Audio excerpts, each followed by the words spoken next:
NCAA tournament update. The Bulldogs are going back to the Final Four. We are here outside Hinkle Fieldhouse. It's Tuesday, and on Wednesday, tomorrow around 2 p.m., the team will be leaving from Hinkle Fieldhouse to head down to Houston. Thursday, Friday, media day, open practices. A lot will be going on. It'll be a spectacle down here. But on Monday, it was media day here at Hinkle Fieldhouse. So now we want to give you a chance right off the bat to hear from the players as to what they're thinking heading into this Final Four. I think it would have been the reaction that you probably would have had if someone would have told you that we were going to do that at that point. You know, there was a lot of frustration sitting in that locker room. You know, February 3rd. I've heard the date a lot recently, and so you know, I think it's been really special to be able to do this, knowing where we were at that point earlier in the year. It's a big difference. You know, there's a whole group of guys last year. You know, the team we had last year was together for two full years. You know, we didn't lose a senior coming to last year. But this year, you know, we lost going into the draft, Willie and Avery. So it's kind of, you know, early in the season we had to figure out how to replace their roles, which is kind of difficult. Then you're able to do that throughout the season. We also want to give you a chance to hear from what it was like inside the locker room after the last victory down in New Orleans. The Blitz had a chance to talk with a couple of players, and here's a chance to hear from some of the excitement right after the win. All right, we're here with Garrett Butcher, and you guys are headed now to the Final Four. You excited to take a trip down to Houston? I mean, definitely. You know, it's always been a lifelong dream to go to a Final Four, and we did that last year. And, you know, now we're going back to another, and it's just kind of unreal. You know, there's not too many guys who have ever played college basketball to reach a Final Four and to go to two of them. It's a pretty special experience. Florida, a team that everybody liked and thought that was going to be a good contender for a national championship. You guys take them right down to the wire. But it never seemed like you guys let yourself get too far out of it. You're down 11 points, but when you're over on the side there, what are you guys thinking? What kind of stuff's talked about right now? I mean, Coach kind of settled us down. I think there was 7.5 minutes ago when we were down by 7 or 8. He said, you know what, we're going to score right here. We're going to go down. We're going to get a stop. We're going to come back, and we're going to score again. It's going to be a 4-point game. And then it's going to be crunch time, and you know what's going to happen then. And that's exactly what happened. And I think that says a lot about the team we are and just how bad we wanted it. You've had some problems with injuries throughout the season, yet in the postseason you're asked to play some big time. You've come up big out in Washington, D.C., get out here again. Talk about your progression throughout the season, and it's got to be good to be back out on the court.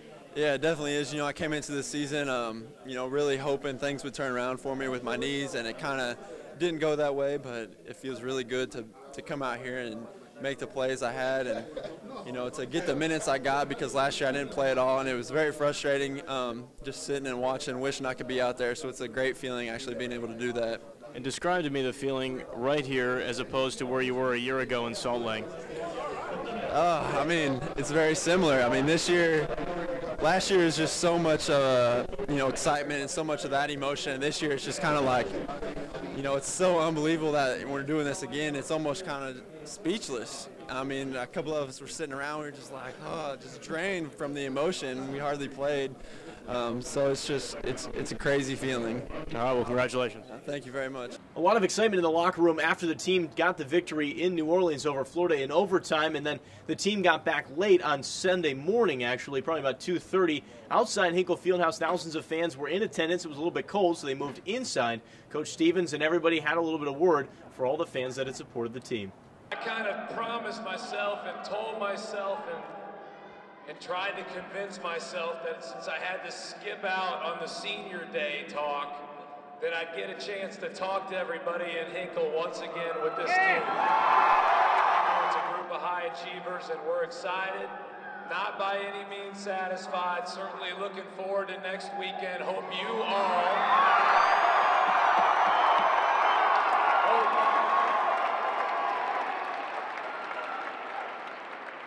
Houston's not that far. All of you should be there. I speak for everyone when I say, and Coach just said it, but I'll repeat it, that we're super excited right now. We've waited forever to get back, and to come back to this is special. I think there's a lot of universities in the country that don't come back to this, and we love all you guys and hope that we can continue this ride.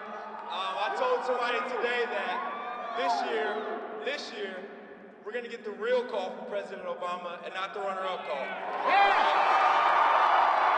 Okay, so there's a chance for you to hear from some of the players and coaches, but today we had a unique opportunity to sit down with somebody behind the mic. Brandon Gaudin, in his first season as the radio play-by-play man for the Butler Radio Network, a former Butler student, gets his first chance to head to the Final Four in his first season. So we had a chance to sit down inside Hinkle and talk with Brandon about his career as well as his prediction against VCU.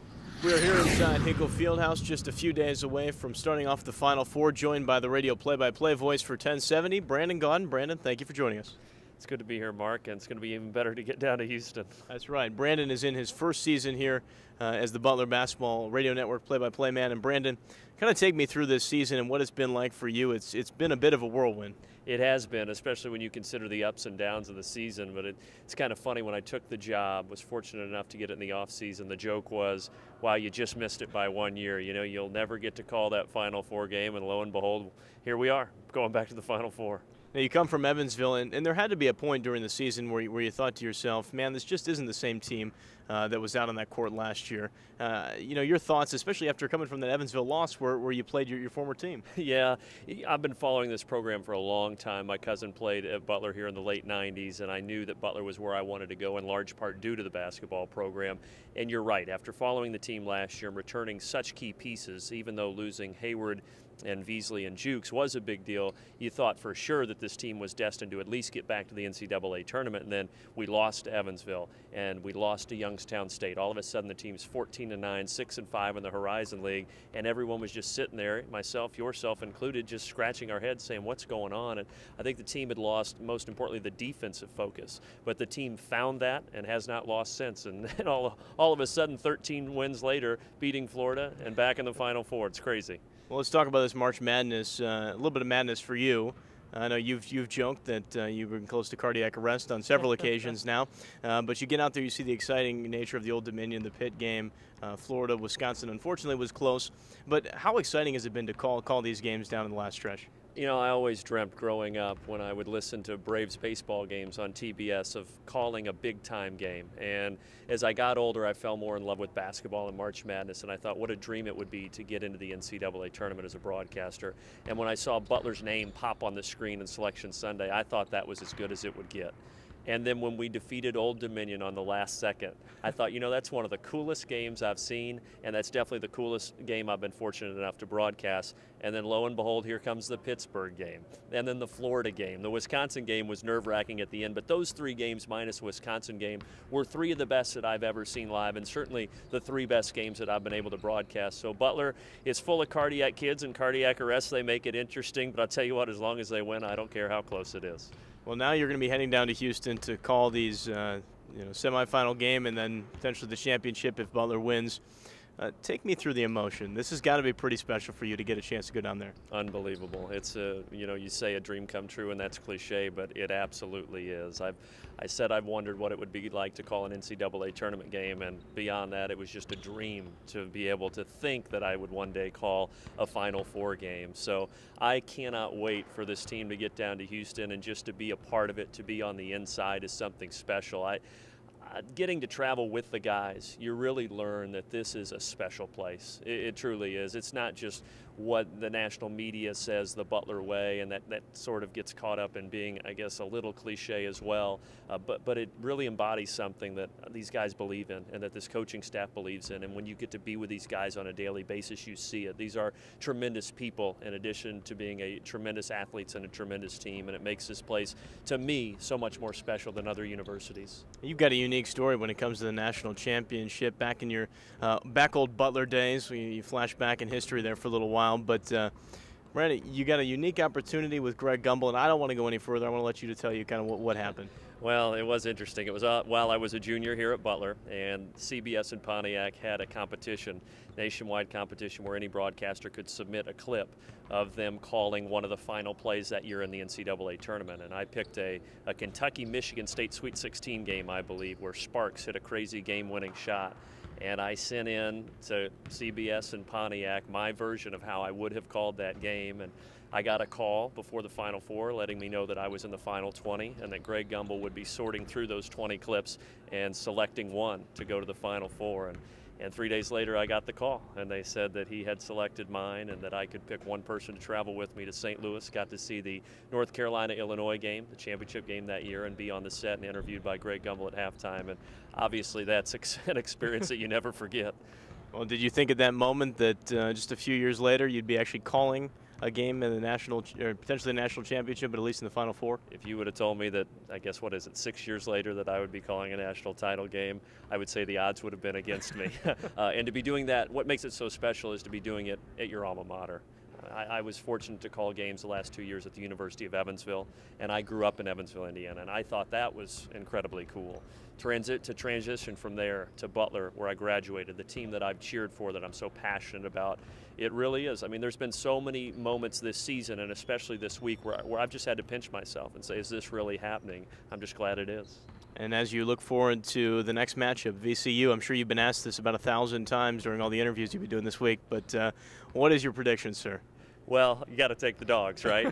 What I think VCU, where they could give Butler some trouble, certainly is their perimeter shooting. Now, one thing Butler has done well, particularly during this winning streak, is guarding the perimeter.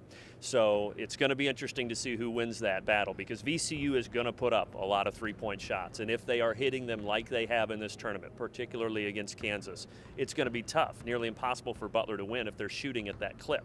But I don't think they're going to get the shots off, the looks that they have against some of these other opponents. Butler's just too good defensively, and on this stage, I think the Dogs will be ready. All right, well, Brandon, thank you so much, and good luck on the call. Thank you very much, Mark.